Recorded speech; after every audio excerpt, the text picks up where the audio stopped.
கயிறு கட்டிங்க, தட்டை கொஞ்சம் பிடிப்பா.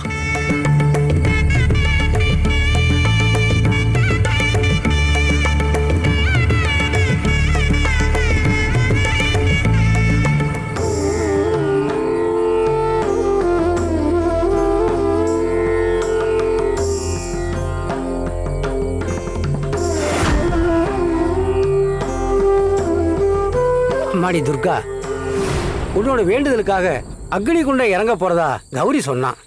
கேட்கவே சங்கடமா இருந்துச்சுமா. கவலைப்படாத, உன் பிரச்சனைக்கு இந்த பிள்ளையாரப்பனும் அந்த ஆத்தாவும் ஒரு நல்ல தீர்வை கொடுப்பாங்க. இந்த கோயில்ல அக்னி குண்டம் இறங்குற அதே நேரத்துல ஆதிசக்தியான அம்மாவை பார்க்க அவளோட மகளான கனகதுர்கா தான் சந்நிதியில இருந்து இங்க வர்றதாக ஐதீகம். அவ சப்பரத்துல வர்ற நிகழ்வும் நடக்க போகுது. அதை பார்க்க கண்கொள்ளா காட்சியா இருக்கும். அதோட அதை பார்க்கறதும் பெரிய புண்ணியம்மா. கனக துர்காவா? அவ எனக்காக வரக்கூடாதுன்னு சத்தியம் பண்ணி நான் அவளை கட்டி வச்சிருக்கேனே. நானே அவளுக்கு பொட்டு வச்சு அம்மான்னு கூப்பிடுற வரைக்கும் அவ வரமாட்டா. துர்காமா, அக்னி குண்டத்துல இறங்க போறல்ல, கவலையே படாத. ஆத்தா உன் குறையெல்லாம் தீர்த்து வைப்பாமா. நம்பிக்கையோட போதாயி.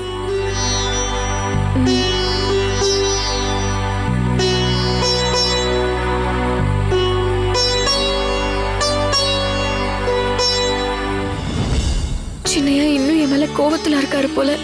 இது வரைக்கும் ஒரு போன் கூட பண்ணல.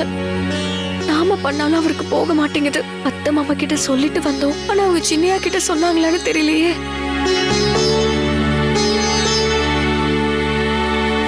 அம்மா, ஆளுக்கு ஒரு குடத்தை எடுத்துட்டு போங்கம்மா. இந்தம்மா, பார்த்து பார்த்து பார்த்து.